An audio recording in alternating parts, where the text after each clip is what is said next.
News analysis സെഷനിലേക്ക് എല്ലാവരെയും സ്വാഗതം ചെയ്യുകയാണ്. നമുക്ക് ഫസ്റ്റ് ക്വസ്റ്റ്യൻ സെഷനിലേക്ക് പോകാം. ക്വസ്റ്റ്യൻ സെഷൻ ഒരു പ്രീവിയസ് ഇയർ ക്വസ്റ്റിനുമായി ബന്ധപ്പെട്ടിട്ടുള്ള ഒരു ചോദ്യമാണ്. Consider the following statement. Once the central government notifies an area as a community reserve. So community reserve എന്ന് എഴുതുമ്പോൾ എവിടെയാ വരുന്നത്? എക്കോളജി ആൻഡ് എൻവിറോൺമെന്റൽ ഭാഗത്ത് നിന്നുള്ള ചോദ്യമാണ്. സോ ഒരു ഏരിയ കമ്മ്യൂണിറ്റി റിസർവ് ആയിട്ട് സെൻട്രൽ ഗവൺമെന്റ് നോട്ടിഫൈ ചെയ്ത് കഴിഞ്ഞു കഴിഞ്ഞാൽ എന്തൊക്കെ സംഭവിക്കും? The chief wildlife warden of the state becomes the governing authority of such forest. അതായത് കമ്മ്യൂണിറ്റി ഫോറസ്റ്റ് റിസർവിന്റെ അല്ലെങ്കിൽ കമ്മ്യൂണിറ്റി റിസർവിന്റെ അതോറിറ്റി ആയിട്ട് ചീഫ് വൈൽഡ് ലൈഫ് വാർഡൻ മാറും എന്നാണ് പറഞ്ഞിരിക്കുന്നത്. Second statement, hunting is not allowed in such area. ആ ഏരിയയിൽ ഹണ്ടിങ് അലൗ ചെയ്യത്തില്ല. People of such area allowed to collect non timber forest produce. Non timber ആയിട്ടുള്ള ഫോറസ്റ്റ് പ്രൊഡ്യൂസുകൾ കളക്ട് ചെയ്യാനായിട്ടുള്ള അധികാരം ആ ഏരിയയിലുള്ള ആളുകൾക്ക് കൊടുക്കും. ഫോർത്ത് സ്റ്റേറ്റ്മെന്റ് എന്താണ്? People of such area are allowed traditional agricultural practices. Okay, how many of the above statements are correct എന്നുള്ളതാണ് ചോദ്യം. ഓക്കെ, സോ എന്താണ്? It's an application question. എങ്ങനെയാണ് ഇത് നമ്മൾ ശരിയാക്കുന്നത് എന്ന് നമുക്ക് തോന്നണം. സോ സ്ക്രീൻഷോട്ട് എടുക്കേണ്ടവർ സ്ക്രീൻഷോട്ട് എടുക്കുക. ഓക്കെ, സോ ഫസ്റ്റ് ന്യൂസ് ആർട്ടിക്കിളിലേക്ക് പോകണം. First news article is related to gig economy അല്ലെങ്കിൽ ഗിഗ് എക്കോണമി എന്ന് പറയുന്ന വർക്കേഴ്സിനെ കുറിച്ചിട്ടാണ്. പർട്ടിക്കുലർലി ഡിസംബർ 31 ഡൽഹിയിലെയും അതിന്റെ പ്രാന്തപ്രദേശങ്ങളിലുമുള്ള സുമാറ്റോ സ്വിഗ്ഗി ഓടുന്ന ചേട്ടന്മാരെല്ലാവരും സമരത്തിലായിരുന്നു. എന്തായിരുന്നു അവരുടെ കാരണം? അതായത് അവരുടെ വേതനങ്ങൾ വർദ്ധിപ്പിക്കുക, അവർക്ക് ഒരു തൊഴിൽ അഷുറൻസ് കൊടുക്കുക എന്നുള്ളതായിരുന്നു അവർ പ്രധാനമായിട്ടും പറഞ്ഞുകൊണ്ടിരുന്ന ഒരു കാര്യം. അതിൽ പ്രധാനപ്പെട്ട ഒരു പോയിന്റ് ആയിരുന്നു ഈ 10 മിനിറ്റ് സർവീസ് ഡെലിവറി, അതായത് 10 മിനിറ്റുള്ളിൽ സർവീസ് എന്ന് പറയുന്ന ഒരു കാര്യം എടുത്തു കളയുക. നമ്മൾ പലപ്പോഴും ഓൺലൈനിൽ ഭക്ഷണം വാങ്ങിക്കുമ്പോൾ നമ്മൾ കണ്ടിട്ടുണ്ടാവും 10 minutes delivery, Instamart, Blinkit in just 10 minutes എന്നൊക്കെ പറഞ്ഞിട്ട് ഒരുപാട് എന്താണ് ഒരുപാട് പരസ്യങ്ങൾ നിങ്ങൾ കണ്ടിട്ടുണ്ടാവും. പക്ഷെ ഈ 10 മിനിറ്റ് ഡെലിവറി എന്ന് പറയുന്നത് ആരുടെ ജീവൻ പണയം വെച്ചുകൊണ്ടുള്ള ഒരു ഡെലിവറിയാണ്?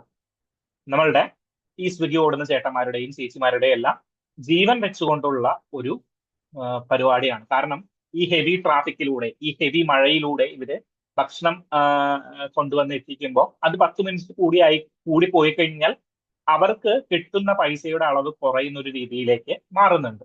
ഓക്കെ, ഇപ്പൊ പലപ്പോഴും ഇപ്പൊ ഞാൻ മിക്കപ്പോഴും ഭക്ഷണം ഓർഡർ ചെയ്ത് കഴിക്കുന്ന ഒരാളാണ്. അപ്പോ പലപ്പോഴും ഇവർ 10 മിനിറ്റ് ആകുമ്പോഴേക്കും എന്ത് ചെയ്യുന്നു വെച്ച് കഴിഞ്ഞാൽ, അല്ലെങ്കിൽ ഇൻസ്റ്റാമാർട്ടിലേക്ക് ആണെങ്കിൽ 10 മിനിറ്റ് ആകുമ്പോഴേക്കും ഓട്ടോമാറ്റിക്കലി ഇവർ ഓർഡർ ഡെലിവേർഡിന്റെ ഓപ്ഷൻ കൊടുക്കും. എന്നിട്ടായിരിക്കും നമ്മളെ വിളിക്കുന്നത്. എന്നിട്ട് വരുമ്പോ പറയും ചേട്ടാ ഇങ്ങനെയാണ്, അല്ലെങ്കിൽ 10 മിനിറ്റ് ആയത് കൊണ്ടാണ് ഇങ്ങനെ ചെയ്തത് എന്ന് പറയുമ്പോൾ നമുക്ക് സ്ഥിരമായിട്ട് വാങ്ങിക്കുന്നവരാണെങ്കിൽ നമുക്ക് അറിയാം. സോ അങ്ങനെ ഒരു കാര്യം ഇതിൽ നടക്കുന്നുണ്ട്. ഈ 10 മിനിറ്റ്സ് എന്ന് പറയുന്നത് ഒരു എന്താണ് ഒരു ക്രൂശിക്കുന്ന ഒരു ഫാക്ടർ ആയിട്ട് മാറുന്നുണ്ട്. സോ അതിനെ എടുത്തു കളയാനായിട്ട് ഗവൺമെന്റ് തീരുമാനിച്ചിട്ടുണ്ട്. അതൊരു നല്ല അപ്രീഷിയേറ്റിംഗ് കാര്യമാണ്. സോ അതാണ് ഫസ്റ്റ് പേജിൽ ഉണ്ടായിരുന്ന ന്യൂസ്. ഫസ്റ്റ് പേജിൽ തന്നെ താഴെ മറ്റൊരു ന്യൂസ് ഉണ്ടായിരുന്നു. എന്താണ്? SC defers on sanction to try public servants. Public സർവൻസിനെ ട്രൈ എന്താണ് ഈ കറപ്ഷൻ ആക്ടില് കേൾക്കുന്നതുമായി ബന്ധപ്പെട്ട്, അല്ലെങ്കിൽ കറപ്ഷൻ ആക്ടില് കേസ് എടുക്കുന്നതുമായി ബന്ധപ്പെട്ടിട്ട് SC സുപ്രീം കോടതിയുടെ വിധി പ്രസ്താവത്തില് 2 എക്സ്ട്രീം ഒപ്പീനിയനുകൾ വന്നു. ഓക്കെ, സോ ചീഫ് ജസ്റ്റിസ് ഒരു ഭാഗത്ത്, ദെൻ ക്യൂസീൻ ജഡ്ജ് മറ്റൊരു ഭാഗത്ത്. ഓക്കെ, സോ എന്താണ് പ്രിവെൻഷൻ ഓഫ് കറപ്ഷൻ ആക്ട്, അല്ലെങ്കിൽ എന്താണ് PCA ആക്ട് എന്ന് അറിഞ്ഞു കഴിഞ്ഞാൽ മാത്രമേ എന്താണ് ഇവിടെ കറന്റ്ലി നിലനിൽക്കുന്ന സെക്ഷൻ 17 നിലനിൽക്കുന്ന പ്രോബ്ലം എന്ന് നമുക്ക് ഐഡന്റിഫൈ ചെയ്യാനായിട്ട് പറ്റത്തുള്ളൂ. Okay, so what is the prevention of corruption act? 1988 prevention of corruption act എന്ന് പറയുന്ന ഒരു ആക്ട് നമ്മൾ വെക്കുന്നത്. ഓക്കെ, അതിനു മുൻപ് 1947 ഒരു കറപ്ഷൻ ആക്ട് ഉണ്ട് നമ്മളുടെ കയ്യിൽ. ഇതിനെല്ലാം സംയോജിപ്പിച്ചുകൊണ്ട് നമ്മൾ എന്ത് ചെയ്തു? 1988 1988 നമ്മൾ പുതിയ ഒരു കറപ്ഷൻ ആക്ട് നമ്മൾ ക്രിയേറ്റ് ചെയ്തു. എന്തായിരുന്നു അതിന്റെ സ്കോപ്പ്? എന്താണ്? കറപ്ഷൻ ലോസിനെ ക്രോഡീകരിക്കുക, അതിന്റെ പ്രോസസ്സ് അല്ലെങ്കിൽ കുറച്ചും കൂടി ഈസി ആക്കുക, സ്ട്രെങ്തൻ ചെയ്യുക, സ്ട്രിഞ്ചന്റ് പണിഷ്മെന്റ് കൊടുക്കുക, ഇങ്ങനെയുള്ള കാര്യങ്ങളെല്ലാമാണ് നമ്മൾ ഈ കറപ്ഷൻ ആക്ടില് ഇൻക്ലൂഡ് ചെയ്തിട്ടുണ്ടായിരുന്നത്. ഓക്കെ, 1988 88 ഒരു കറപ്ഷൻ ആക്ട് വരുന്നു. 2005 യുണൈറ്റഡ് നേഷന്റെ ഒരു സമ്മേളനം നടക്കുന്നുണ്ട്. അത് എന്തുമായി ബന്ധപ്പെട്ടിട്ടാണ്? കറപ്ഷൻ എഗെയിൻസ്റ്റ്, യുണൈറ്റഡ് നേഷന്റെ കറപ്ഷന് എഗെയിൻസ്റ്റ് ആയിട്ടുള്ള ഒരു സമ്മേളനം 2005 നടക്കുന്നുണ്ട്. അത് പ്രകാരം ആ ഒരു സമ്മേളനത്തെ 2011 ആയപ്പോഴേക്കും ആര് റാറ്റിഫൈ ചെയ്തു? നമ്മളുടെ ഇന്ത്യൻ ഗവൺമെന്റ് റാറ്റിഫൈ ചെയ്തു. ഓക്കെ, സോ ഇന്ത്യൻ ഗവൺമെന്റ് 2005 യുഎന്നിന്റെ കറപ്ഷൻ അഗെയിൻസ്റ്റ് ഉള്ള കൺവെൻഷനെ റാറ്റിഫൈ ചെയ്യുന്നത് 2011 2011 മറ്റൊരു കാര്യം കൂടി സംഭവിച്ചു. അണ്ണാ ഹസാരെ, ഓക്കെ, ഡൽഹി ബേസ് ചെയ്തുകൊണ്ടുള്ള ഒരു സത്യാഗ്രഹിയായിട്ടുള്ള അണ്ണാ ഹസാരെ ഇന്ത്യയിലെ കറപ്ഷനെതിരായിട്ട് രാപ്പകൽ സത്യാഗ്രഹം ഇരിക്കാനായിട്ട് തുടങ്ങി. അതും നിരാഹാര സത്യാഗ്രഹം ഇരിക്കാനായിട്ട് തുടങ്ങി. അത് മാത്രമല്ല ഇന്ത്യയിൽ സംഭവിച്ചത്. ആ അണ്ണാ ഹസാരയുടെ സമ്മേളനത്തിലേക്ക് IIT-യിൽ പഠിച്ച ഒരു ചെറുപ്പക്കാരൻ, ഇന്ത്യൻ സിവിൽ സർവീസിൽ നിന്ന് റിട്ടയർ ആയി പോകുന്ന ഒരു ചെറുപ്പക്കാരൻ കൂടി ജോയിൻ ചെയ്തു. അദ്ദേഹത്തിന്റെ പേരാണ് ഡൽഹി മുഖ്യമന്ത്രിയായിരുന്ന അരവിന്ദ് കെജ്രിവാൾ. അങ്ങനെയാണ് ആം ആദ്മി പാർട്ടിയുടെ ഒരു ഉദയവും ഒരു പ്രവർത്തനങ്ങളെല്ലാം വരുന്നത് ഈ ഒരു സന്ദർഭത്തിലാണ്. സോ അങ്ങനെ ആം ആദ്മി പാർട്ടി വരുന്നു, ദെൻ അണ്ണാ ഹസാരെ വരുന്നു. അതിനുശേഷമാണ് ലോക്പാലും ലോകായുക്ത ആക്ടുകൾ എന്ന് പറയുന്ന 2 ആക്ടുകൾ ഇന്ത്യയിലേക്ക് വരുന്നത്. ഓക്കെ, സോ ലോക്പാലും ലോകായുക്തയും എന്നാണ് വരുന്നത്? ഇന്ത്യയിൽ വരുന്നത് 2012 കാലഘട്ടങ്ങളിലാണ്. ദെൻ 2018 നമ്മൾ ഈ 1988 പ്രിവെൻഷൻ ഓഫ് കറപ്ഷൻ ആക്ടില് പല ചേഞ്ചസുകളും കൊണ്ടുവന്നു. 1998 ഫോം ചെയ്തു. 2005 യുണൈറ്റഡ് നേഷന്റെ സമ്മേളനം, എഗെയിൻസ്റ്റ് കറപ്ഷൻ ആയിട്ടുള്ള യുണൈറ്റഡ് നേഷന്റെ സമ്മേളനം. ദെൻ 2011 റാറ്റിഫൈ ചെയ്യുന്നു. 2011 ചില പ്രത്യേക രാഷ്ട്രീയ സാഹചര്യങ്ങൾ കാരണം അണ്ണാ ഹസാരെ വരുന്നു. ദെൻ ലോക്പാൽ ലോകായുക്ത വരുന്നു. 2011 ഭരണത്തിലുണ്ടായിരുന്നത് UPA ഗവൺമെന്റ് ആണ്. 2ാം UPA ഗവൺമെന്റ്, മൻമോഹൻ സിംഗിന്റെ 2ാം ഗവൺമെന്റ് ആണ്. അവർ താഴെയിടുന്ന ഒരുപാട് കറപ്ഷൻ കേസുകളുണ്ട്. ഒന്ന് 2G സ്പെക്ട്രം കേസാണ്. അതിനെക്കുറിച്ച് വിശദമായിട്ട് ഞാൻ പറയാം. 2 നമ്മളുടെ കോമൺവെൽത്ത് ഗെയിംസുമായി ബന്ധപ്പെട്ടിട്ടുള്ള അഴിമതിയാണ്. ഓക്കെ, നിങ്ങൾക്ക് വായിക്കുന്നവരാണെങ്കിൽ ഒരു പുസ്തകം പറഞ്ഞു വരാം. നോട്ട് ജസ്റ്റ് ആൻ അക്കൗണ്ടന്റ് എന്ന് പറഞ്ഞിട്ട് ആരാണ് അന്നത്തെ CAG എഴുതിയിട്ടുള്ള, അദ്ദേഹത്തിന്റെ ഒരു ആത്മകഥയുണ്ട്. വിനോദ് റൈ എഴുതിയിട്ടുള്ള ഒരു ആത്മകഥയുണ്ട്. നമ്മളുടെ തൃശ്ശൂരിന്റെ കളക്ടറായിരുന്നു ഈ ഒരു വിനോദ് റൈ എന്ന് പറയുന്നത്. ഓക്കെ, അപ്പൊ നമ്മൾ എവിടെ പറഞ്ഞു നിർത്തിയത്? അണ്ണാ ഹസാരെ വരുന്നു. അതിനുശേഷം ലോക്പാല് ലോകായുക്ത വരുന്നു. അതിനുശേഷം 2018 നമ്മളുടെ പ്രിവെൻഷൻ ഓഫ് കറപ്ഷൻ ആക്ട് ഒന്ന് അമൻഡ് ചെയ്യുന്നുണ്ട്. പെർട്ടിക്കുലർലി കറപ്ഷന് എതിരായിട്ടുള്ള സമരങ്ങൾ നടത്തുമ്പോൾ, അല്ലെങ്കിൽ കറപ്ഷന് എതിരായിട്ടുള്ള പല കാര്യങ്ങളും നടത്തുമ്പോൾ ഡെവലപ്മെന്റ് പാരലൈസിസ് ആയി പോകും. കാരണം പലരും ഇതിനെ ലിമിറ്റ് ചെയ്യും. അതായത് നോർമൽ ആയിട്ടുള്ള കാര്യങ്ങൾ ചെയ്തുകൊണ്ട് മാത്രം ഇതിനെ സിസ്റ്റത്തെ തള്ളി നീക്കും. For example 2G spectrum case വന്നു. 2G സ്പെക്ട്രം കേസിൽ ഉണ്ടായിരുന്ന ഒരു പ്രോബ്ലം എന്താണെന്ന് വെച്ച് കഴിഞ്ഞാൽ 2G സ്പെക്ട്രം നമ്മൾ വിൽക്കുകയാണ്. 2G സ്പെക്ട്രം എന്ന് പറഞ്ഞു കഴിഞ്ഞാൽ ടെലകോം മിനിസ്ട്രിയുടെ, അതായത് ഓരോ ജനറേഷൻസ് വരുമ്പോഴും നമ്മളുടെ സ്പെക്ട്രം ഗവൺമെന്റ് വിൽക്കും. അങ്ങനെ രണ്ടാമത്തെ 2G എന്ന് പറയുന്ന സർവീസ് നടക്കുന്നത് 5G ആണെന്ന് അറിയാലോ. അതുപോലെ 2G എന്ന് പറയുന്ന സർവീസ് നടക്കുന്ന സമയത്ത് 2G സ്പെക്ട്രം പ്രൈവറ്റ് കമ്പനികൾക്ക് വിൽക്കാനായിട്ട് നോക്കി. ഓക്കെ, വിൽക്കാനായിട്ടൊരു ലേലം, ഓപ്ഷൻ നമ്മൾ നിർണ്ണയിച്ചു. നോർമലി ഓപ്ഷൻ നിർണ്ണയിക്കുന്നത് എങ്ങനെയാണ്? ഓപ്ഷൻ എന്ന് പറഞ്ഞു കഴിഞ്ഞാൽ ആരാണോ കൂടുതൽ പൈസ കൊടുക്കുന്നത് അവർക്ക് എന്ത് കൊടുക്കും? സ്പെക്ട്രം അലോട്ട് ചെയ്ത് കൊടുക്കും. എന്നാൽ 2006, 2008 കാലഘട്ടങ്ങളിലാണ് ഈ 2G സ്പെക്ട്രം ലേലം നടക്കുന്നത്. സോ 2G സ്പെക്ട്രം എന്താ ചെയ്തതെന്ന് വെച്ച് കഴിഞ്ഞാൽ മൻമോഹൻ സിംഗിന്റെ ഗവൺമെന്റ് എന്ത് ചെയ്തില്ല? ലേലം നടത്തിയില്ല. ഈ അഴിമതി ഒരു പ്രാവശ്യം മാത്രമല്ല നിലവിൽ വന്നത്, മറിച്ച് കോൾ ഇന്ത്യയെ, അതായത് കോൾ ഇന്ത്യ ലിമിറ്റഡ്, ഇന്ത്യയുടെ കൽക്കരി നിയമത്തില് കോൾ ഇന്ത്യ ലിമിറ്റഡ് എന്ന് പറയുന്ന കമ്പനി കൽക്കരി ഖനനം ചെയ്യുന്നതുമായി ബന്ധപ്പെട്ടിട്ടുള്ള ഒരു ലേലം കൂടിയിട്ട് അവിടെ നടത്തിയില്ല. അങ്ങനെ 2 നമ്മളുടെ CAG audit, controller and auditor general of ഇന്ത്യയുടെ ഓഡിറ്റ് റിപ്പോർട്ടുകൾ വന്നു. അപ്പോ ഒരു അഴിമതി സാധ്യതയില്ലേ? കാരണം ലേലം നടത്തേണ്ട അവസരത്തില് ലേലം നടത്തിയില്ല. അന്നത്തെ കോൾ സെക്രട്ടറി ആയിരുന്ന ആളുണ്ടായിരുന്നു, പേര് ഞാൻ മറന്നുപോയി. സോ അദ്ദേഹത്തിന്റെ ഒരു പുസ്തകം കൂടി ഉണ്ട്. എന്താണ് ദ ക്രൂസൈഡർ ഓർ കോൺസ്പിറേറ്റർ എന്ന് പറഞ്ഞിട്ടൊരു ബുക്ക് ഉണ്ട്. അടിപൊളി ബുക്കാണ്. എങ്ങനെയാണ് ഒരു സിവിൽ സർവന്റ് ഒരു കറപ്ഷനിലൂടെയൊക്കെ കടന്നു പോകുന്നത്, കറപ്ഷനിലൂടെ അല്ല, എന്താണ് അഡ്മിനിസ്ട്രേറ്റീവ് പാരാലിസിസിലൂടെ കടന്നു പോകുന്നതെന്ന് നമുക്ക് മനസ്സിലാക്കി തരുന്ന ഒരു പുസ്തകമാണ് ക്രൂസൈഡർ ഓർ കോൺസ്പിറേറ്റർ. കുരിശുദ്ധക്കാരനാണോ അല്ലെങ്കിൽ എന്താണ് കോൺസ്പിറേറ്റർ ആണോ അല്ലെങ്കിൽ എന്താണ് എന്റെ മലയാളം ഒന്നാണ് കോൺസ്പിറേറ്ററിന്റെ ലീവ്. സോ ഒരു ക്രൈസിസ് വന്നു. എന്താണ് 2G സ്പെക്ട്രം വെച്ച് കഴിഞ്ഞപ്പോൾ അല്ലെങ്കിൽ കോൾ ഇന്ത്യ ലിമിറ്റഡിന്റെ വെച്ച് കഴിഞ്ഞപ്പോൾ എന്താണ് കൃത്യമായിട്ടുള്ള ലേലം പ്രൊസീജിയർ പാലിച്ചിട്ടില്ല. നോർമൽ ഒരാളായിരുന്നെങ്കിൽ ആ ലേലം പ്രൊസീജിയർ അങ്ങോട്ട് പാലിച്ചാണ്. പക്ഷേ UPA ഗവൺമെന്റ് ഈ ലേലം പ്രൊസീജിയർ പാലിക്കാതിരുന്നതിന് ഒരു കാരണം പറഞ്ഞു. എന്താണ്? അതായത് ഈ ലേലം പാലിച്ചു കഴിഞ്ഞു കഴിഞ്ഞാൽ ആരാണോ കൂടുതൽ പൈസ മുടക്കുന്നത് അവർക്ക് ലേലം കൊടുക്കും. അന്നത്തെ രീതിയിലായിരുന്നെങ്കിൽ ആരായിരിക്കും?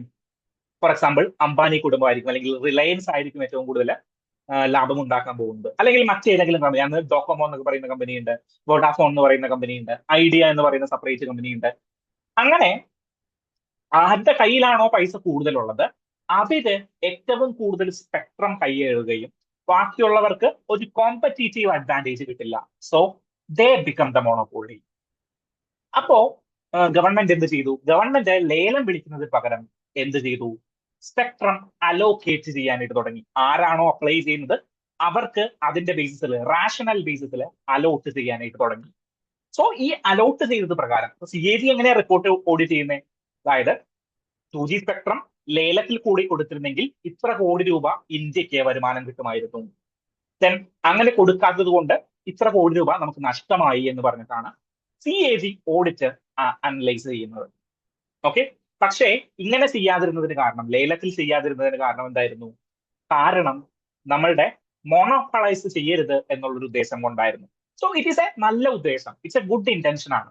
പക്ഷേ അവിടെ ഒരു കറപ്ഷന്റെ നിഴൽ വീണല്ലോ. അതായത് 2G സ്പെക്ട്രം വിൽക്കുക എന്നുള്ളത് റാഷണലൈസ്ഡ് ആയിട്ട് വിൽക്കുക എന്നുള്ളത്, അല്ലെങ്കിൽ കോൾ ഇന്ത്യയെ ലേലത്തിൽ വിടാണ്ട് റാഷണലൈസ് ആയിട്ട് കൊടുക്കുക എന്നുള്ളത് എന്തിന്റെ ഉദ്ദേശമായിരുന്നു? നമ്മളുടെ എന്താണ് ഗുഡ് അഡ്മിനിസ്ട്രേറ്റീവ് അല്ലെങ്കിൽ ഗുഡ് ഡെവലപ്മെന്റിന്റെ ഉദ്ദേശമായിരുന്നു, മോണോപോളിയിലേക്ക് വിട്ടുകൊടുക്കാതിരിക്കുക. പക്ഷേ അത് ഒരു കറപ്ഷന്റെ ഛായയിലേക്ക് വീണു, അല്ലെങ്കിൽ ഒരു കറപ്ഷന്റെ പ്രാക്ടീസസിലേക്ക് വീണു. സോ ഈ ഉദ്യോഗസ്ഥന്മാർക്കെല്ലാം എതിരെ നമുക്ക് കേസെടുത്തൂടെ? തീർച്ചയായിട്ടും കേസെടുക്കാം. പ്രിവെൻഷൻ ഓഫ് കറപ്ഷൻ ആക്ടിന്റെ അണ്ടറിലെ കേസെടുക്കാൻ പറ്റുമോ? തീർച്ചയായിട്ടും പറ്റും. കാരണം എന്താണ്? ഗവൺമെന്റ് ഓഫീഷ്യൽസിനും ജഡ്ജസിനും PSU എംപ്ലോയീസിനും ലോക്കൽ അതോറിറ്റി ആരാണോ ഗവൺമെന്റുമായിട്ട് കണക്ട് ചെയ്തിരിക്കുന്ന, നമ്മളുടെ അപ്പുറത്തെ പഞ്ചായത്ത് റോഡ് ടാർ ചെയ്യുന്ന കോൺട്രാക്ടറിന് കേസെടുക്കാൻ പറ്റുമോ? പ്രിവെൻഷൻ ഓഫ് കറപ്ഷന്റെ അണ്ടറിൽ ചെയ്യാൻ പറ്റും. നമ്മുടെ വാർഡ് മെമ്പറിനെ പ്രിവെൻഷൻ ഓഫ് കറപ്ഷന്റെ അണ്ടറിൽ കേസെടുക്കാനായിട്ട് പറ്റുമോ? തീർച്ചയായിട്ടും കേസെടുക്കാനായിട്ട് പറ്റും. സോ നമ്മളുടെ ഓരോ വിജിലൻസ് ഡിപ്പാർട്ട്മെന്റുകളും പ്രവർത്തിക്കുന്നത് ഈ ഒരു നിയമത്തിന്റെയൊക്കെ അടിസ്ഥാനത്തിലും സാധുതയിലും ഒക്കെയാണ് എന്നത് കൂടിയിട്ട് നിങ്ങളൊന്ന് ഓർത്തിരിക്കുക. നമുക്ക് 2G സ്പെക്ട്രത്തിന്റെ കഥയിലേക്ക് വരാം. എന്താണ്? സോ ഇതെല്ലാമാണ് ബേസിക് ആയിട്ടുള്ള കാര്യങ്ങൾ. Presumption of guilt, then criminal misconduct. Section 13 പറയുന്നത് എന്താണ് ക്രിമിനൽ മിസ്കണ്ടക്ട് എന്നുള്ളതാണ്. ഓക്കെ. സോ ഈ പ്രിവെൻഷൻ ഓഫ് കറപ്ഷൻ ആക്ടില് ഒരു കുറ്റം ആരോപിക്കപ്പെട്ട് കഴിഞ്ഞു കഴിഞ്ഞാൽ, അതായത് എനിക്കെതിരെ ഒരു കുറ്റം വന്നു കഴിഞ്ഞാൽ അത് എന്റെ ഉത്തരവാദിത്വമാണ് അത് തെളിയിക്കേണ്ടത്.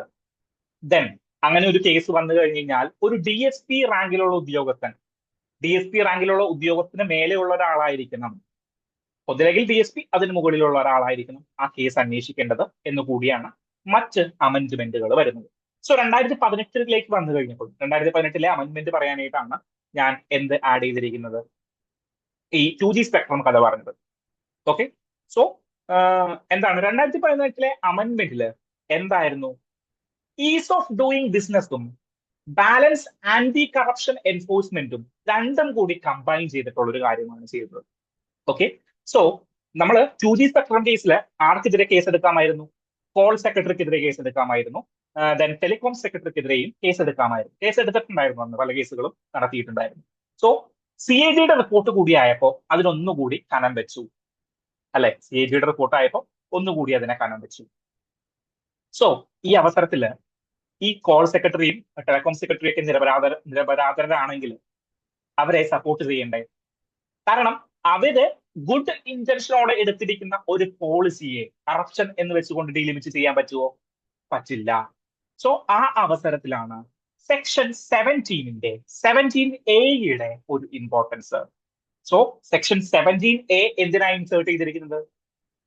സെക്ഷൻ 17A എന്ന് പറയുമ്പോൾ നമ്മളുടെ ഉദ്യോഗസ്ഥരെ, പർട്ടിക്കുലർലി നമ്മളുടെ ടോപ്പ് ലെവൽ ഒഫീഷ്യൽസിനെ സപ്പോർട്ട് ചെയ്യുന്നതിനാണ് സെക്ഷൻ 17A 2018 അമെൻഡ് ചെയ്ത് ചേർത്തിരിക്കുന്നത്.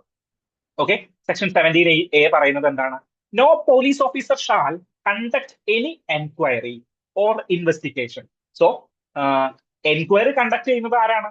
ഒരു DSP റാങ്കോ അതിൽ മുകളിലുള്ള ഒരു ഉദ്യോഗസ്ഥനോ ആയിരിക്കണം. So no police officer shall conduct an enquiry or investigation into an offence allegedly committed by a public servant. ഒരു പബ്ലിക് സർവന്റ് കമ്മിറ്റ് ചെയ്തിരിക്കുന്ന ഒരു ഒഫൻസിന് while taking an official decision or a recommendation without prior approval of the competent authority. എന്താണ്?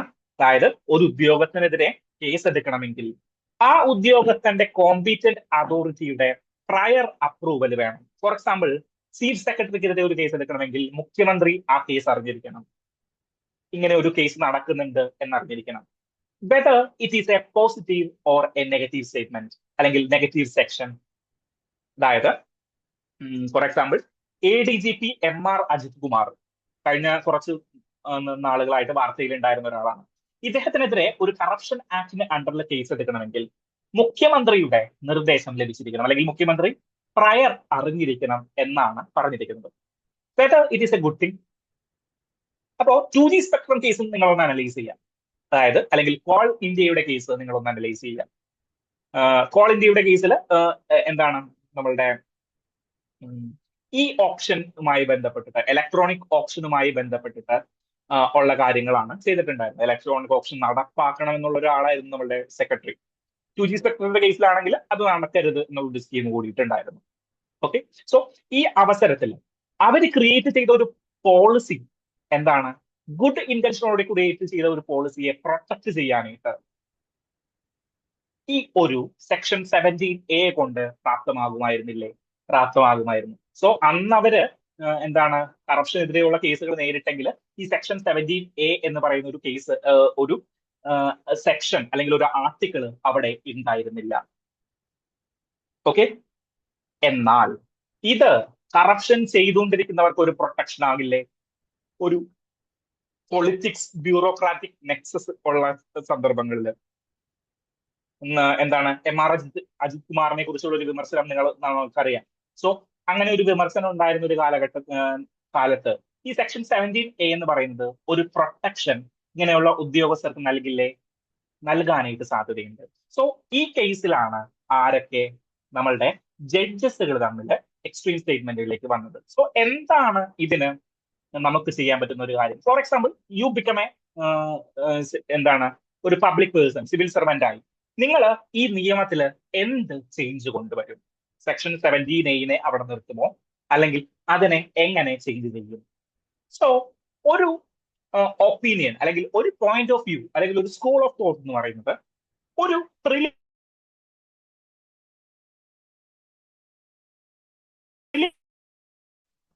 Preliminary enquiry നടന്നതിന് ശേഷമായിരിക്കണം എന്ത് ചെയ്യേണ്ടത്? അവർ കുറ്റക്കാരാണെന്ന് കണ്ടുപിടിച്ചു കഴിഞ്ഞാൽ പിന്നെ പ്രയർ അപ്രൂവൽ കൊടുക്കാം. ഫോർ എക്സാമ്പിൾ, ഇങ്ങനെ ഒരു കേസ് വന്നു കഴിഞ്ഞാൽ 2G സ്പെക്ട്രം കേസ് അല്ലെങ്കിൽ മാത്യു പോളിനെതിരെ ഒരു കറപ്ഷൻ കേസ് വന്നു കഴിഞ്ഞാൽ എന്ത് ചെയ്യണം? നിങ്ങൾക്ക് ഒരു പ്രിലിമിനറി എൻക്വയറി നടത്താം. അതിനാരുടെയും അപ്രൂവൽ വേണ്ട. പ്രിലിമിനറിയുടെ അപ്രൂവലിന്റെ റിപ്പോർട്ട് കോടതിയല്ല സമർപ്പിക്കേണ്ടത്, പകരം എവിടെ സമർപ്പിക്കണം?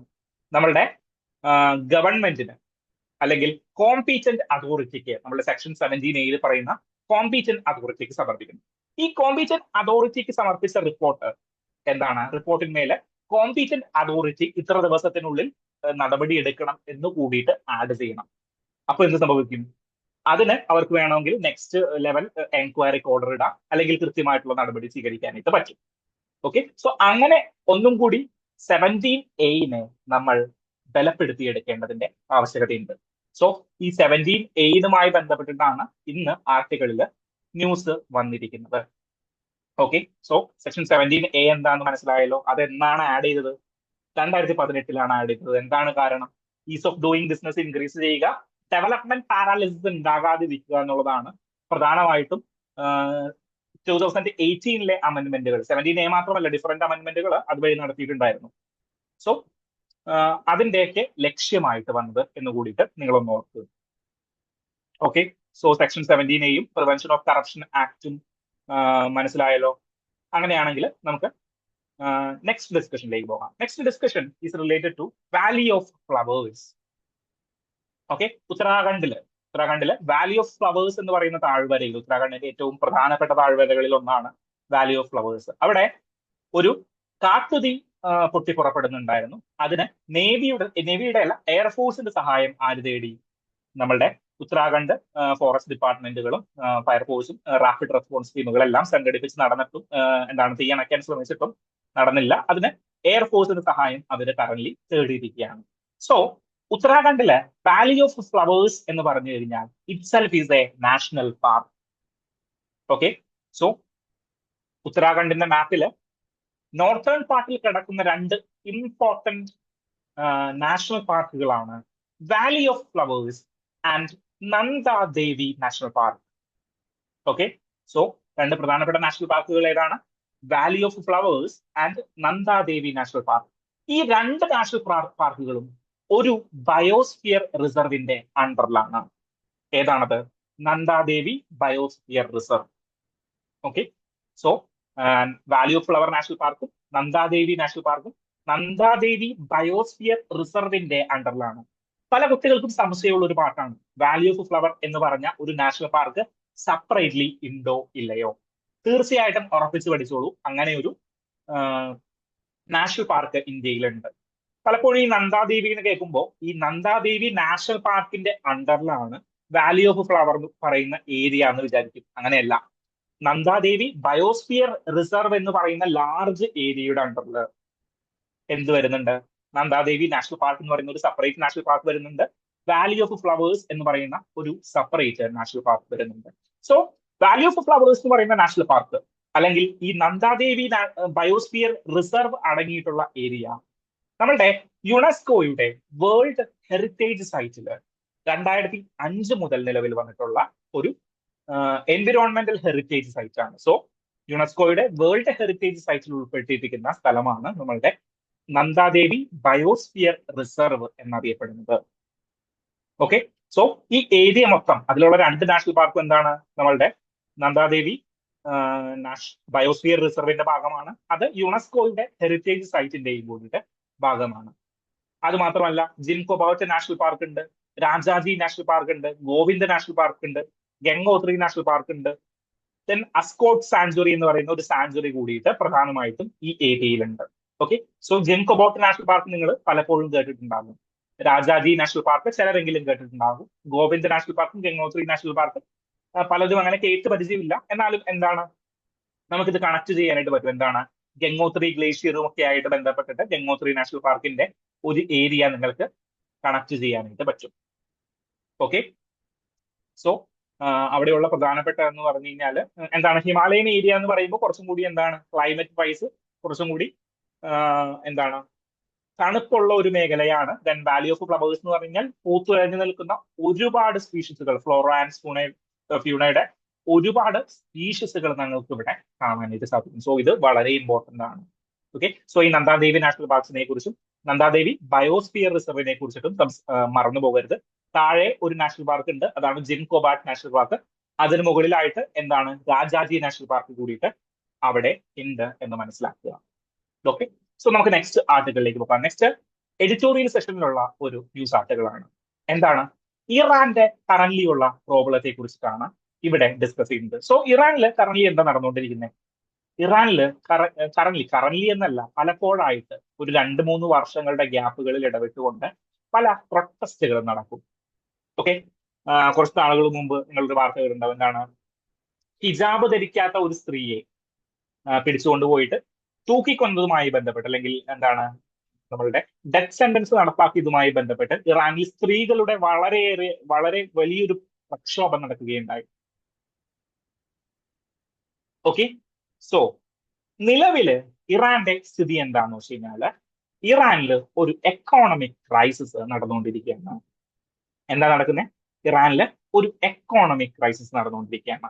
ആരാണ് ഈ എക്കോണമിക് ക്രൈസിസിന് നേതൃത്വം കൊടുക്കുന്നത്? ബസാരീസ് എന്ന് പറയുന്ന അവിടുത്തെ ലോക്കൽ മർച്ചന്റുകളാണ്.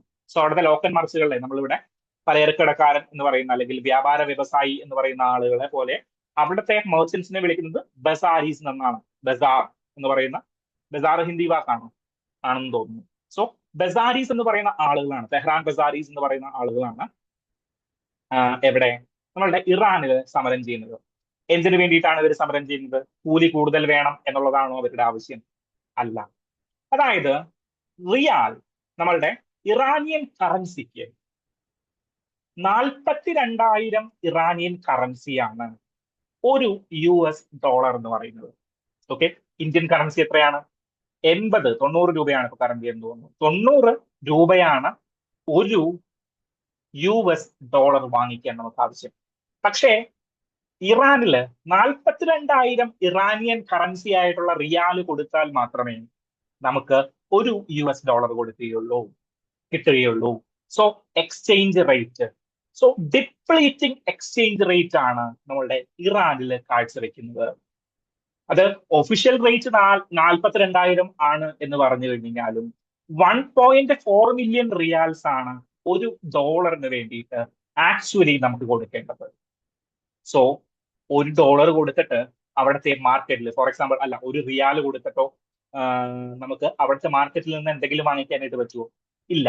സോ ഈ അവസരത്തില് അവിടുത്തെ ട്രേഡ് എന്ത് പറ്റും? ട്രേഡ് ഡെമോളിഷ് ആകും.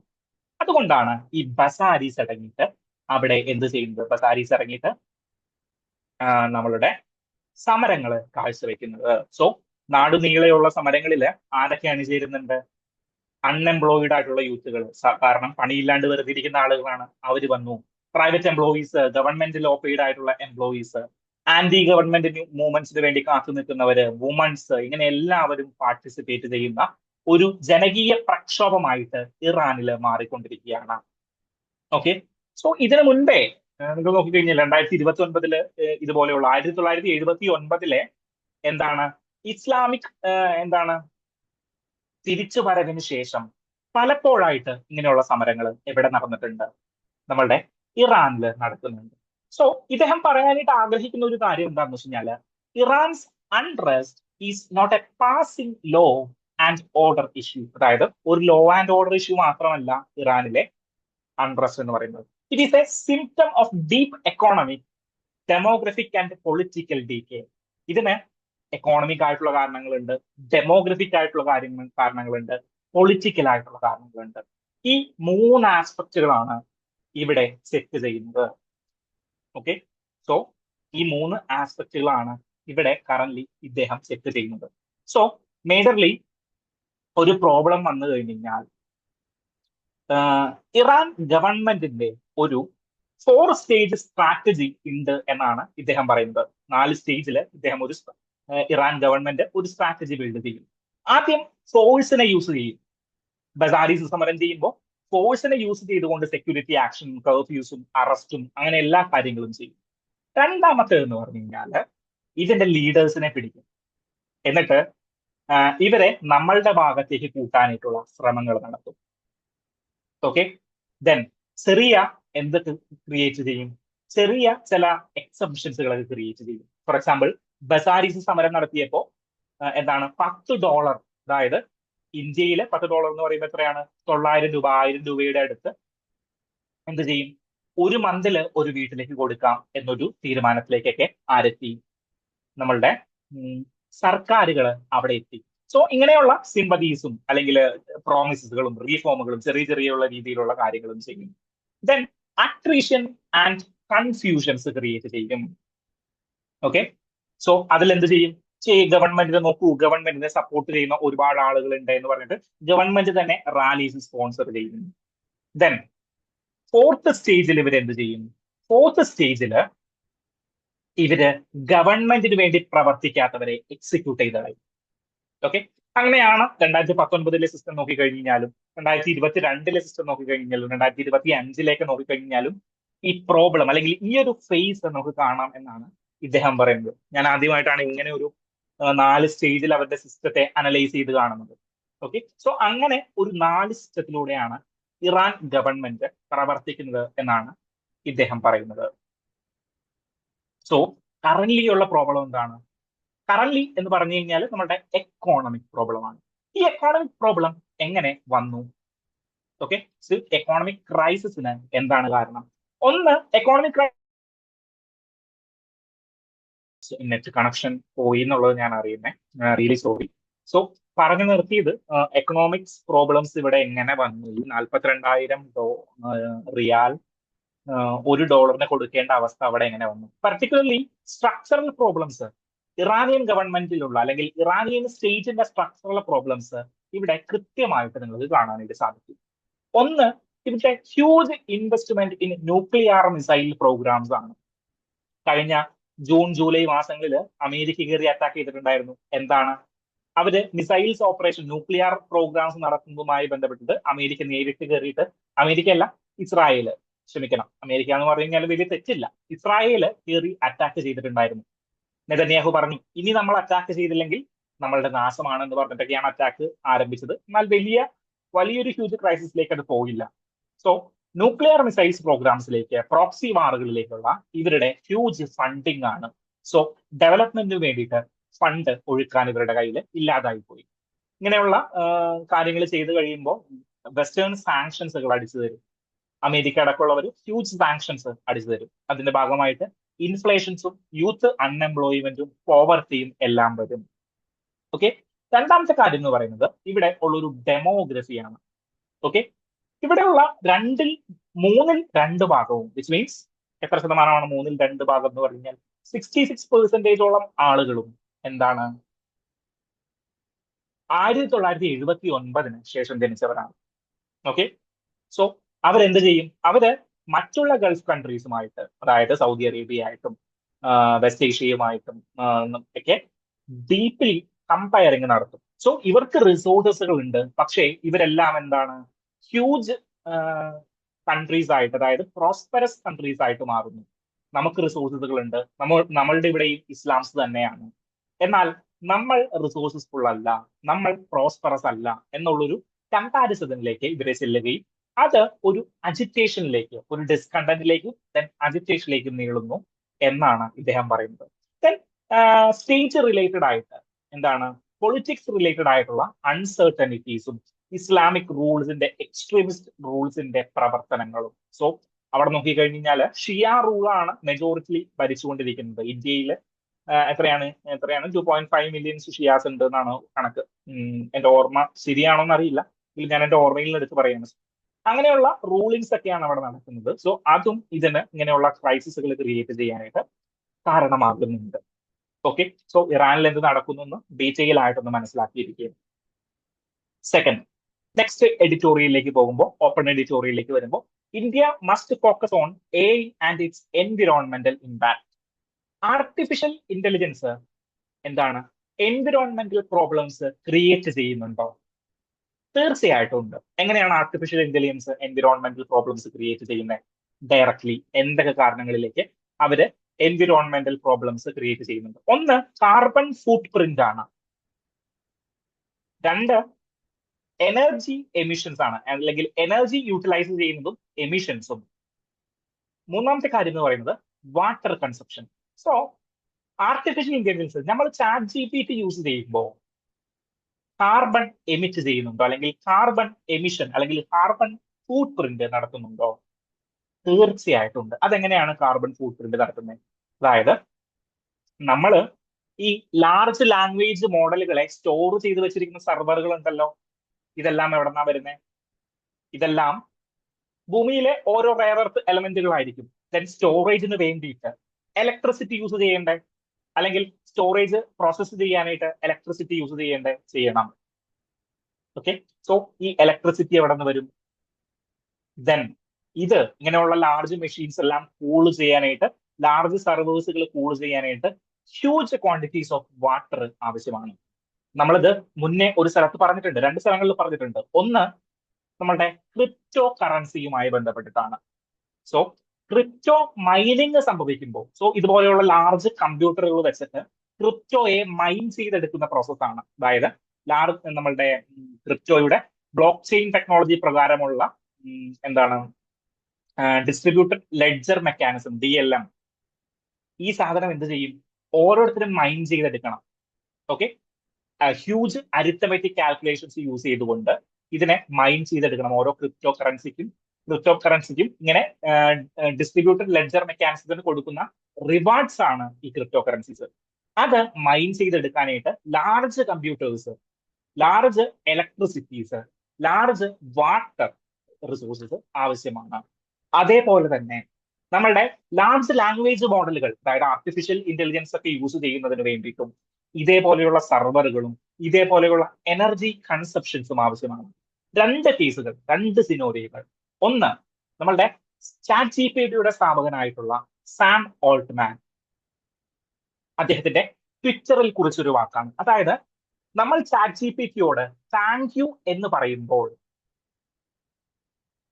നമ്മൾ ChatGPT താങ്ക് യു എന്ന് പറയുമ്പോൾ തിരിച്ച് താങ്ക് യു റെസ്പോൺസ് തരാനായിട്ട് എടുക്കുന്ന കോസ്റ്റ് എന്ന് പറയുന്നത് ഹ്യൂജ് കോസ്റ്റ് ആണ് എന്നാണ് സാം ആൾട്ട്മാൻ പറയുന്നത്. സോ നമ്മൾ ഒരു താങ്ക് യു ChatGPT എന്ന് ടൈപ്പ് ചെയ്യുമ്പോൾ തിരിച്ചു വരുന്ന താങ്ക് യുവിന്റെ റെസ്പോൺസിന് വേണ്ടിയിട്ട് നമ്മൾ എന്ത് ചെയ്യുന്നുണ്ട്? ഒരുപാട് സെർവറുകൾ വർക്ക് ചെയ്ത് കഴിഞ്ഞാൽ മാത്രമേ അങ്ങനെ ഒരു റെസ്പോൺസ് ജനറേറ്റ് ചെയ്യാൻ പറ്റത്തുള്ളൂ. രണ്ടാമത്തെ കേസ് ഇലക്ട്രിക് വെഹിക്കിളുകളുമായി ബന്ധപ്പെട്ടിട്ടും ലാർജ് ലാംഗ്വേജ് മോഡലുകളൊക്കെ ആയി ബന്ധപ്പെട്ടുകൊണ്ട് നമ്മളുടെ BJPയുടെ തമിഴ്നാട് അധ്യക്ഷനായിട്ടുണ്ടായിരുന്നു അദ്ദേഹം. ഞാൻ ഓർക്കുന്നില്ല. അദ്ദേഹം നമ്മളുടെ നിയമസഭാ ഇലക്ഷന് മത്സരിച്ചിട്ടുണ്ടായിരുന്നു, ലോക്സഭാ ഇലക്ഷനിൽ മത്സരിച്ചിട്ടുണ്ടായിരുന്നു, അണ്ണാമലൈ. സോ അണ്ണാമലൈ മുൻ IPS ഉദ്യോഗസ്ഥനായിരുന്നു ഈ അണ്ണാമലൈ എന്ന് പറയുന്നത്. സോ ഇദ്ദേഹം പറഞ്ഞിട്ടൊരു പ്രസ്താവനയാണ്. അതായത് ഇങ്ങനെയുള്ള ലാർജ് ലാംഗ്വേജ് മോഡലുകളും EVസും യൂട്ടിലൈസ് ചെയ്യുമ്പോൾ സാധാരണ ഒരു ട്രഡീഷണൽ സെർച്ച് എഞ്ചിൻ യൂസ് ചെയ്യുന്നതിനും ട്രഡീഷണൽ വെഹിക്കിൾസ് യൂസ് ചെയ്യുന്നതിനേക്കാൾ കൂടുതൽ കാർബൺ എമിറ്റ് ചെയ്യുന്നുണ്ട്. അത് ഇന്ത്യയിൽ എമിറ്റ് ചെയ്യണമെന്നില്ല. അതായത് ഫോർ എക്സാമ്പിൾ നമ്മൾ ഇന്ത്യയിൽ നിന്ന്, കേരളത്തിൽ നിന്ന് നമ്മളുടെ ChatGPT യൂസ് ചെയ്യുമ്പോൾ അവിടെ അത് എമിറ്റ് ചെയ്യണമെന്നില്ല. പക്ഷെ ഇത് പ്രൊഡ്യൂസ് ചെയ്യുന്ന സ്ഥലത്ത് അല്ലെങ്കിൽ ഇത് സ്റ്റോർ ചെയ്ത് വെച്ചിരിക്കുന്ന സ്ഥലത്ത് ഹ്യൂജ് എൻവിറോൺമെന്റൽ യൂസ് അല്ലെങ്കിൽ എൻവിറോൺമെന്റൽ ഇമ്പാക്ട് ഉണ്ടാവുന്നുണ്ട്. സോ അത് ഒരു പ്രോബ്ലം ആവുന്നുണ്ട്. നമുക്ക് കണക്കുകൾ നോക്കാം. എന്താണ് information and communication technologies, computers, servers, networks, TVs ഇങ്ങനെയുള്ളതെല്ലാം 1.8% മുതൽ 2.8% വരെ ഗ്ലോബൽ ഗ്രീൻ ഹൗസ് ഗ്യാസ് എമിഷൻസിന് കോൺട്രിബ്യൂട്ട് ചെയ്യുന്നുണ്ട് എന്നാണ് OECDയുടെ കണക്ക്. ഓക്കെ, രണ്ടാമത്തെ കാര്യം എന്താണ്? ഗൂഗിളിന്റെ ഒരു റിപ്പോർട്ട് പ്രകാരം AI text proms use only 0.2 Watt-hours. Okay, so അത് വളരെ കുറവാണ്. 0.2 Watt-hours എന്ന് പറഞ്ഞാൽ വളരെ കുറവാണ്. പക്ഷെ ആ കണക്കുകൾ എന്തോരം ഉണ്ടെന്നുള്ളത് നമ്മൾ ശ്രദ്ധിക്കേണ്ടിയിരിക്കുന്നു. ദെൻ ലാർജ് ലാംഗ്വേജ് മോഡലുകളെ ട്രെയിൻ ചെയ്യുന്നതിന് വേണ്ടിയിട്ട്, ഫോർ എക്സാമ്പിൾ ChatGPT ട്രെയിൻ ചെയ്യുന്നതിന് വേണ്ടിയിട്ട് നമ്മൾ ഒരുപാട് ബുക്കുകളും അങ്ങനെയുള്ള കാര്യങ്ങളൊക്കെ പ്രൊവൈഡ് ചെയ്യും, അല്ലെങ്കിൽ ഒരുപാട് റിസോഴ്സുകൾ നമ്മൾ കൊടുക്കും. ഇതെല്ലാം യൂട്ടിലൈസ് ചെയ്യുന്ന കാർബണിന്റെ എനർജിയുടെ അളവ് എന്ന് പറയുന്നത് വളരെ കൂടുതലാണ്. അതായത് യുണൈറ്റഡ് നേഷൻസ് എൻവിറോൺമെന്റൽ പ്രോഗ്രാമിന്റെ കണക്ക് പ്രകാരം ഏതാണ്ട് 3 ലക്ഷം കിലോഗ്രാം കാർബൺ എമിഷൻ എവിടെ നിന്നാണ് ഒരു ലാർജ് ലാംഗ്വേജ് മോഡലിനെ ട്രെയിൻ ചെയ്യുന്നതിലൂടെ സംഭവിക്കും.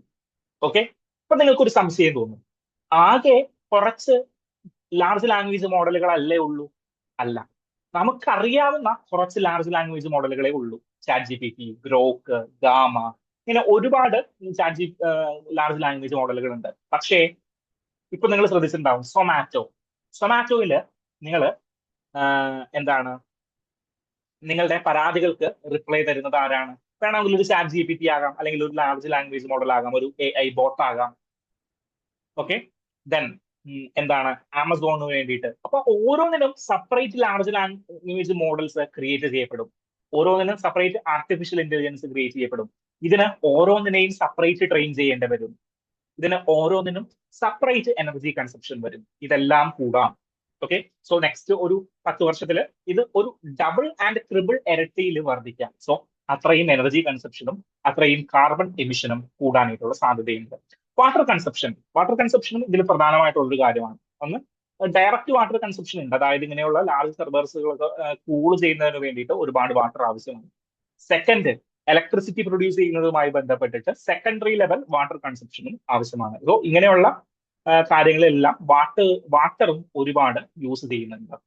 സോ ഇന്ത്യ ഇതിനു വേണ്ടിയിട്ട് എന്ത് ചെയ്യണം? ഇന്ത്യ ഇതിനു വേണ്ടിയിട്ട് പർട്ടിക്കുലർലി മെഷർമെന്റ് നടത്തണം. ആർട്ടിഫിഷ്യൽ ഇന്റലിജൻസ് വളർന്നു വരുന്ന കാര്യമാണല്ലോ. AI സബ്മിറ്റ് ഇന്ത്യയിൽ നടന്നിട്ടുണ്ടായിരുന്നു. ദെൻ നമ്മളുടെ ഫ്യൂച്ചർ ഓഫ് AI സബ്മിറ്റ് എനിക്ക് തോന്നുന്നു ഫെബ്രുവരിയിൽ ഇന്ത്യയിൽ നടക്കാനായിട്ട് പോകുന്നുണ്ട്. ഫ്രഞ്ച് പ്രസിഡന്റ് വരാൻ പോകുന്നുണ്ട്. മാക്രോണി വരാൻ പോകുന്നുണ്ട്. അതെവിടെ ഞാൻ കണ്ടേ? ഇന്നത്തെ പത്രത്തിലാണ് കണ്ടേന്ന് തോന്നുന്നു. അതെ, ഇന്നത്തെ പത്രത്തിലാണ്.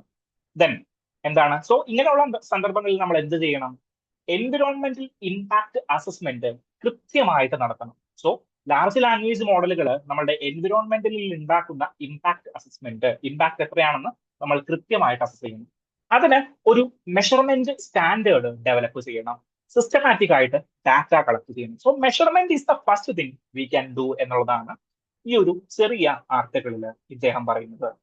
ഓക്കെ, സോ നിങ്ങൾക്ക് സംശയം ഉണ്ടാകും എങ്ങനെയാണ് ലാർജ് ലാംഗ്വേജ് മോഡലുകൾ നമ്മുടെ എൻവിറോൺമെന്റിനെ അഫക്ട് ചെയ്യുന്നത്. സോ അങ്ങനെ ഒരു സംശയം വേണ്ട.